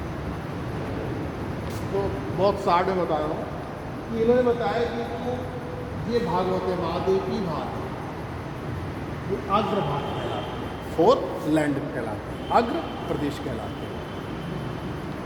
और इन्हीं में से का इरोजन होते होते तक इसमें अवसाद हमारे आते जाते हैं, मलबा आते जाते हैं भूसंगत। और भूसंगत जैसे जैसे मलबा आता है ऊपर से नीचे की ओर, वैसे वैसे वो और अधिक गहरी होती है। मानो पहले इतनी थी, नीचे की तरफ क्या हो जाता है, सब्सिडेंस होता जाता है, अवतलन होता जाता है। फिर इसके बाद पृथ्वी के ही संकुचन के कारण पार्श्ववर्ती बल लगता है। पृथ्वी के संकुचन के कारण पार्श्ववर्ती लैटरल फोर्सेस लगते हैं। उनके संकुचन होने से जो ये हमारे अग्रभाग हैं, जो हमारी फोरलैंड है, फोरलैंड की अग्रभाग, इनमें जब दबाव पड़ता है यानी कि फोर्स पड़ता है, संकुचन बल लगता है, कंट्रैक्टिव फोर्स लगते हैं, तो ये जो मलबा होता है जो धीरे धीरे भर जाता है, ये क्या होता है, फोल्ड में परिवर्तित हो जाता है, यानी कि वलन के रूप में परिवर्तित होकर पर्वत का रूप धारण करता है। ये है शुरुआत में जिसको हम बहुत साड़ में आपको। तो जैसे यहाँ पे कहा गया है कि पहले हिमालय और जो हमारा प्रायद्वीप भाग था इसके बीच क्या था, तेथिसा। अब इसमें लगातार मलबा भर रहा था, अवसाद भर रहा था। अब ये दोनों फोरलैंड अग्रभाग आगे की ओर गतिशील हो गए, यानी कि जो आपका जहाँ पर हिमालय था इसके उत्तर का भाग और इसका दक्षिण, वो उत्तर का भाग दक्षिण की ओर अग्रसित हुआ और ये दक्षिण वाला भाग प्रायद्वीप का भाग ऊपर की ओर अग्रसित हुआ। तो इनके आगे बढ़ने से इस मलबा में क्या हुआ, संकुचन हुआ। संकुचन होने से क्या हुआ, हिमालय पर्वत, दक्षिण में हिमालय पर्वत बना और उत्तर में कुनलुन पर्वत बना। अगर एक इनके बल के ऊपर निर्भर करता है कि जो पार्श्ववर्ती बल है वो कितना एक्टिव है। कभी कभी ऐसा होता है कि पार्श्ववर्ती बल जो होते हैं वो बहुत अधिक प्रभावशाली नहीं होते हैं, तो ये जो बीच का भाग बचा रह जाता है वो मीडियन मास के रूप में बचा रह जाता है, यानी कि मध्य स्थल के रूप में बचा रह जाता है।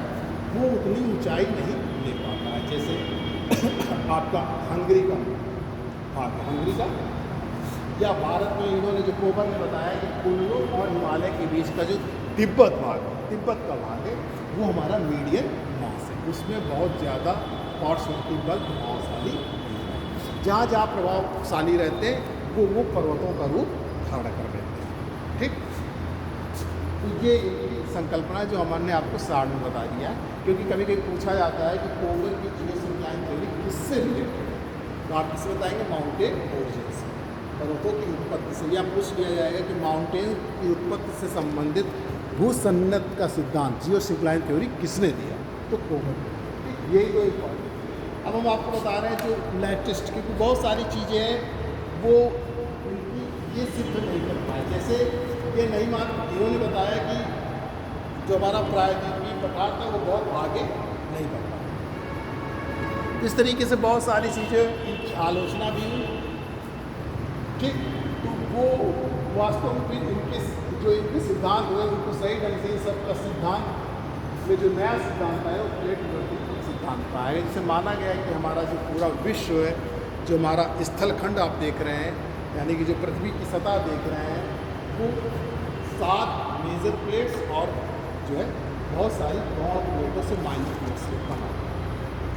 प्लेट किन्हें कहा गया, जो हमारा स्थलखंड का, जो आप स्थलखंड का दृढ़ पार्ट देख रहे हैं, रिजिड पार्ट देख रहे हैं, rigid part of the lithosphere is known as the plate, यानी कि जो स्थलखंड का दृढ़ भाग है वही हमारा क्या कहलाता है, प्लेट। ठीक, और ये प्लेट जो है, प्लेट शब्द का प्रयोग जो किया था टूजो विल्सन ने किया था। सबसे पहले प्लेट शब्द का प्रयोग टूजो विल्सन ने किया था। अब ये प्लेट जो होती है वो 100 किलोमीटर की गहराई तक पाई जाती है, जिसमें क्रस्ट और मैंटल दोनों के पार्ट पाए जाते हैं। यानी क्रस्ट तो पूरा आ जाता है और मैंटल का ऊपरी भाग आ जाता है। जैसे हमने बताया कि पृथ्वी की जो आपकी आंतरिक संरचना है वो 3 भागों में है, क्रस्ट, मैंटल और कोर। तो मैंटल का ऊपरी भाग और क्रस्ट जो है वो प्लेट में आती है। तो ये प्लेटें क्या है, जो मैग्मा है हमारा नीचे मैंटल में, उसमें तैर रही है, ये तैर रही है। अपने घूर्णन अक्ष यानी कि घूर्णन करती रहती है। तो इनके घूर्णन करने से जैसे मेजर प्लेट्स में जैसे नॉर्थ अमेरिकन प्लेट हो गया, ठीक, साउथ अमेरिकन प्लेट हो गया, अफ्रीकन प्लेट हो गया, ठीक, यूरोपियन प्लेट हो गया, एशिया प्लेट हो गया, कहें कि दोनों जोड़ के बताते हैं Eurasia plate, Indo Australian plate हो गई और पैसिफिक प्लेट, ठीक। तो महासागरीय प्लेटें जो पूरी तरीके से महासागरीय नेचर की, कुछ कॉन्टिनेंटल प्लेटें होती हैं, महाद्वीपीय प्लेटें और महासागरीय प्लेटें। तो ये हमेशा क्या करती है, मूव करती रहती है, यानी कि जो रोटेशन करती रहती है, घूर्णन करती रहती है। उसी घूर्णन से ये कुछ प्लेटों के करीब आती हैं और कुछ प्लेटों से दूर जाती हैं। इस तरीके से प्लेटों की गति होने से 3 तरीके के प्लेट बाउंड्रीज बनते हैं। पहला बनता है कंस्ट्रक्टिव प्लेट मार्जिन,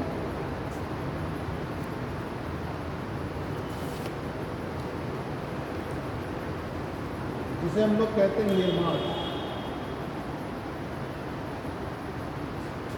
निर्माणकारी। दूसरा बनता है डिस्ट्रक्टिव, जिसे हम लोग बोलते हैं विनाशकारी।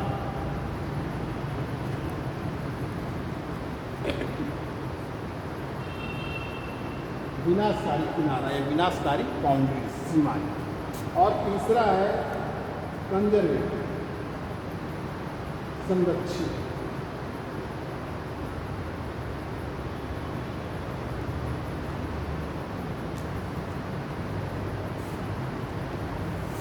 कंजर्वेटिव प्लेट मार्जिन, संरक्षित किनारा। अब देखिए ये प्लेटें से 3 तरीके की स्थिति होती है, या तो प्लेट पास पास आती है, जैसे ये एक प्लेट फर्स्ट है, एक प्लेट सेकंड है, ये दोनों क्या है, पास पास आते हैं। दूसरी कंडीशन ये है कि एक प्लेट ये, एक प्लेट ये, दोनों क्या है, दोनों जो विनाशी। कंजर्वेटिव क्या है, ये प्लेटें आ तो रही हैं एक दूसरे के पास, लेकिन बिना, जैसे ये इधर जा रही है, ये इधर जा रही है, दोनों एक दूसरे के पास आएंगी, लेकिन दोनों एक दूसरे को टच किए बिना एक दूसरे से पास से निकल जाएंगे। कंजर्वेटिव। अब जो कंस्ट्रक्टिव प्लेट मार्जिन है, जब प्लेटें एक दूसरे के पास आती हैं तो इस कंडीशन में जो हमारा मिड ओशियानिक रिज होते हैं, जो हमारे महासागर में कटक पाए जाते हैं, जैसे मिड अटलांटिक जो है रिज देखते हैं, अटलांटिक महासागर में जो कटक पाया जाता है, उसी के सहारे मैग्मा ऊपर आता है और किनारे किनारे फैल जाता है, यानी कि ठंडा होकर फैल जाता है और फैलने के बाद वो क्रस्ट का निर्माण करता है। यानी कि जो हमारी महासागरीय क्रस्ट है वो लगातार नई बनती रहती है, इसीलिए हमको क्या कहा गया, निर्माणकारी कहा गया। जैसे ये कटक है महासागर, अब नीचे से ये समान तरंगों के सहारे आती हैं, क्योंकि पृथ्वी पर तो नीचे क्या है, रेडियो एक्टिव एलिमेंट पाए जाते हैं जो गर्म होती है, उनके खंडन से क्या ऊष्मा निकलती है, तो वही तापीय तरंगें ऊपर की ओर आती हैं, ठीक।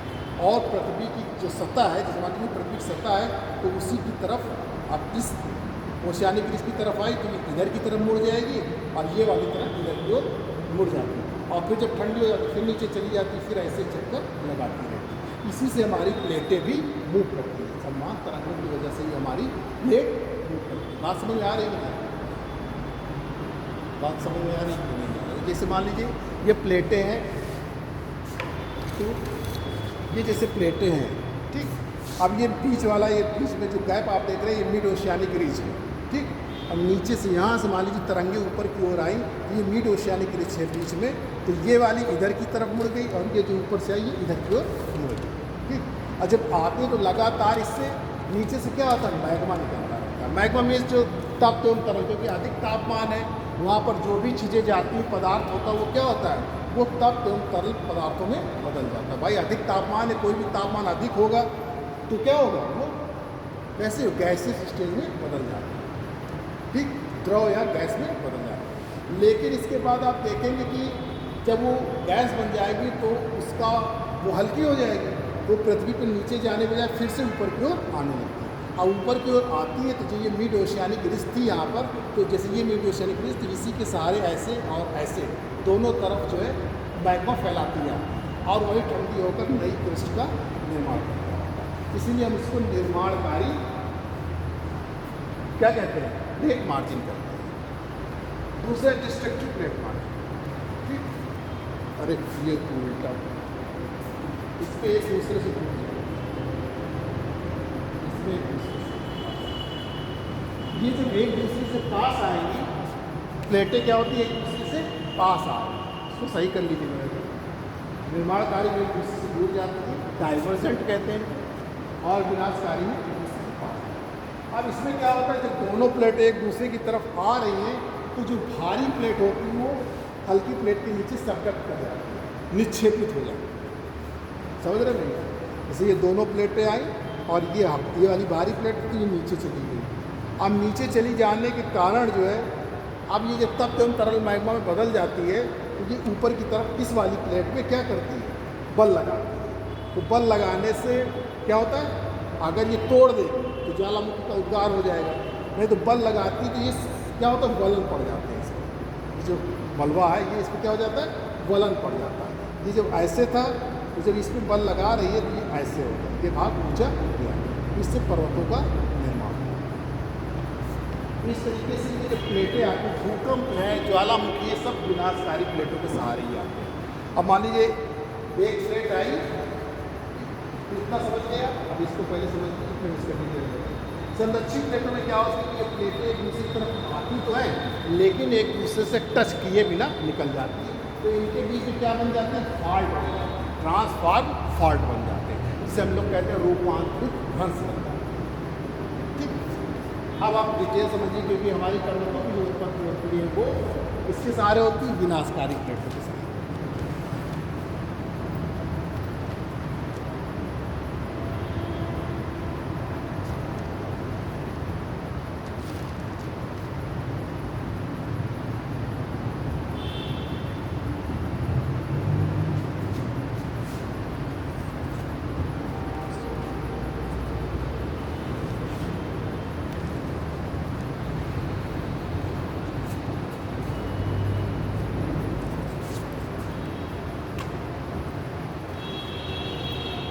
तो आप देखते हैं गौर करना टमाटर,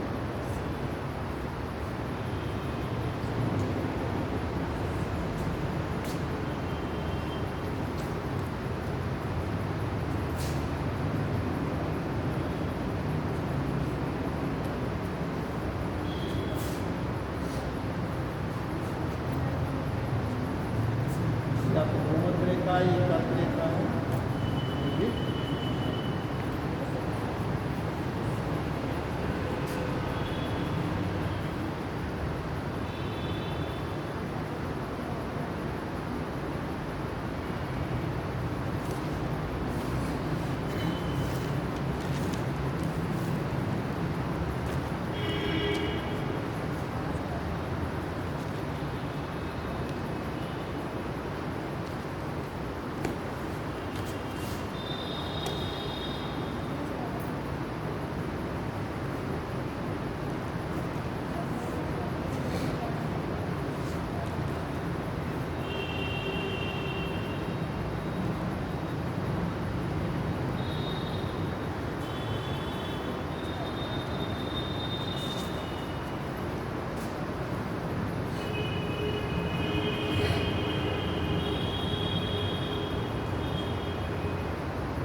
स्मार्ट जो हमने बनाया है,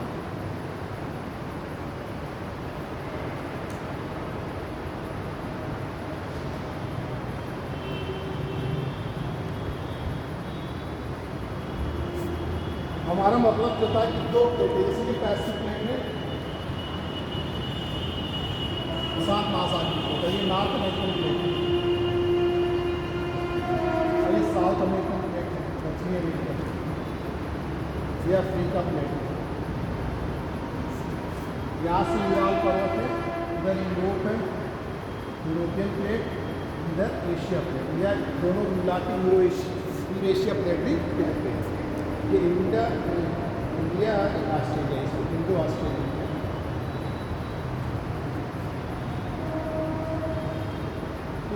उधर भी पैसिफिक है, दोनों चूंकि एक ही है, ये वाला क्षेत्र फिर आके यहाँ पे इसी तरह मिल जाता है, तो ये भी पैसिफिक है। प्रशांत महासागर, आप जानते हैं कि आपका जो राकी पर्वत है ये यहाँ पे, एंडीज पर्वत यहाँ पे, एटलस पर्वत यहाँ पे, और आपका जो हिमालय पर्वत है, थोड़ा थोड़ा उदाहरण लेंगे वो बताएं। अब आप देखिए जब दो प्लेट एक दूसरे की तरफ आती हैं, अब ये प्लेटें जो है ये वास्तव में आप तीन तरीके से ले रहे हैं। जब दोनों प्लेटें की स्थिति एक तो महासागरीय महाद्वीपीय होगी, या दोनों महाद्वीपीय होंगी, या दोनों महासागरीय, तीन तरीके से हो सकती हैं। तो हम ले रहे हैं कि ये वाली प्लेट पैसिफिक प्लेट है और ये नॉर्थ प्लेट है, यानी एक महासागरीय प्लेट है और एक महाद्वीपीय प्लेट। अब ये दोनों प्लेटें एक दूसरे की तरफ क्या है, आ रही है। अब पैसिफिक प्लेट महासागरीय प्लेट का घनत्व ज़्यादा होता है, तो ये प्लेट क्या होती है, ये ऐसे है, तो ये ऐसे आएगी, तो ये इसी के नीचे क्या होती है, सबडक्ट। ठीक है, पैसिफिक प्लेट की और ये नॉर्थ अमेरिकन, ये इसके नीचे सबडक्ट हो जाएगा। समझ में आ रहा है ना मैंने, ये इसके नीचे भाई जिसका घनत्व ज़्यादा होगा वो उसके नीचे चली जाएगी। अब आप देखिए जब इसका घनत्व ज़्यादा हो जाता है तो यहाँ पर तापमान अधिक होता है, जैसे जैसे हम नीचे की ओर जाते हैं वैसे वैसे तापमान अधिक होने लगता है, क्योंकि रेडियो एक्टिव एलिमेंट पाए जाते हैं। अब फिर से ये बात क्या हो जाता है, तब तो तरल पदार्थ बदल जाता है और ऊपर की ओर आता है, फिर इसी पे क्या करता है, संकुचन करता है, यानी कि लैटरल फोर्स लगाता है। तो ये वाला पार्ट जो होता है ये क्या होता है, ऊपर की ओर। इसी तरीके से रॉकी माउंटेन यानी कि ये पार्ट इसकी सबडक्ट हो गई, और इसके बाद इसने क्या किया, इस प्लेट पर यहाँ पर फोर्स लगाया जिससे इसमें वलन पड़ गया। वलन पड़ने से हमारे रॉकी माउंटेन की उत्पत्ति। इसी तरीके से south American plate Andes mountain बने, वो भी इधर पैसिफिक प्लेट है, इधर साउथ अमेरिकन, दोनों एक दूसरे की तरफ आई, और ये जो है इसके जब इसके अंदर सबडक्ट हो गई और इस पर जो है पार्ट्स वर्टिकल लगाई, यानी कि यहाँ पर जो मलबा था वो फोल्ड किसमें हो गया, वलन के रूप में परिवर्तित। तो इससे एंडीज पर्वत।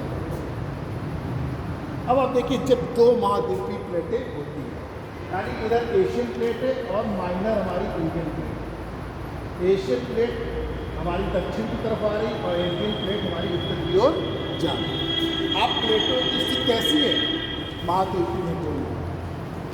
अब कोई महासागर तो यहाँ नहीं, दोनों की स्थिति। अब एशियन प्लेट दक्षिण की ओर आ रही है और इंडियन प्लेट उत्तर की ओर जा रही है। इंडियन प्लेट का क्या होता है, जो है घनत्व ज़्यादा, जो एशियन प्लेट के नीचे सबडक्ट हो जाती है इसी तरीके से, और फिर वो नीचे से इसी तरीके से इस पर क्या है, इस किनारे पर जो है फोर्स लगाते हैं। यानी कि जो माना गया कि यहाँ पहले 33 सागर और ऊपर से एशियन प्लेट नीचे की ओर आ रही थी और इंडियन प्लेट ऊपर की ओर जा रही थी, उत्तर की ओर जा रही थी। अब 33 सागर में जो मलबा था उसको क्या हो गया, वो हिमालय पर्वत के रूप में उसका वलन हो गया, यानी कि वो हिमालय पर्वत के रूप में बन गया। ठीक। अब दूसरा है कि जब दोनों महासागरीय प्लेट है तो उसमें क्या होता है, जैसे दोनों महासागरीय प्लेट है तो ये मान लीजिए पैसिफिक प्लेट है और यहाँ पर जापान सागर है और इन्हीं पे जापान ट्रेंच, यानी कि जापान खंड है। अब दो महासागरीय प्लेटें हैं, एक सागरीय जापान की प्लेट है और एक जो है जापान सागर की प्लेट है और एक प्रशांत महासागर की प्लेट है। अब प्रशांत महासागर की प्लेट इसके नीचे चली जाती है, खंड में चली जाती है, और इसके बाद ये जो है इसी की तरफ जो जापान प्लेट थी उस पर जो है इसने फोर्स लगाना शुरू किया। इससे थोड़े थोड़े वोल्केनिक इरप्शन हुए, जिसके कारण जो है ये आपका एक चाप के रूप में जो है माउंटेन्स यहाँ पर बने। जितना पर आप देखते हैं जापान हमारा क्या वोल्केनिक माउंटेन पूरा बसा है।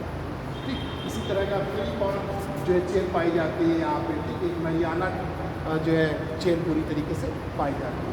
इस तरीके से इन पर्वतों की उत्पत्ति होती है जो प्लेट टेक्टोनिक थ्योरी के सहारे बताई गई, जो मान अब अगर कुछ समझ में ना आया हो तो आप पूछे, क्योंकि समझ ज़्यादा पूछना है कुछ। अगर कुछ आपके अंदर जिज्ञासा हो तो कल पूछ सकते हैं, फिर कल प्लेट को एक आप में एंडीज में ये जो एंडीज श्रृंखला है ये चिली में यहाँ इसी पे आपका वोल्केनिक माउंटेन जहाँ से ज्वालामुखी का उद्गार होता था और इस समय वर्तमान समय में ज्वालामुखी का उद्गार नहीं होता। एंकागुआ एक तरीके से एंडीज की चोटी है। एंडीज तो बहुत बड़ी श्रृंखला है, उसमें बहुत सारे पर्वत और जो श्रृंखला है। पूछना कुछ इसको बंद कर दो, बंद कर दो, मैं तो नीचे कह रहा बंद कर लेंगे, बंद कर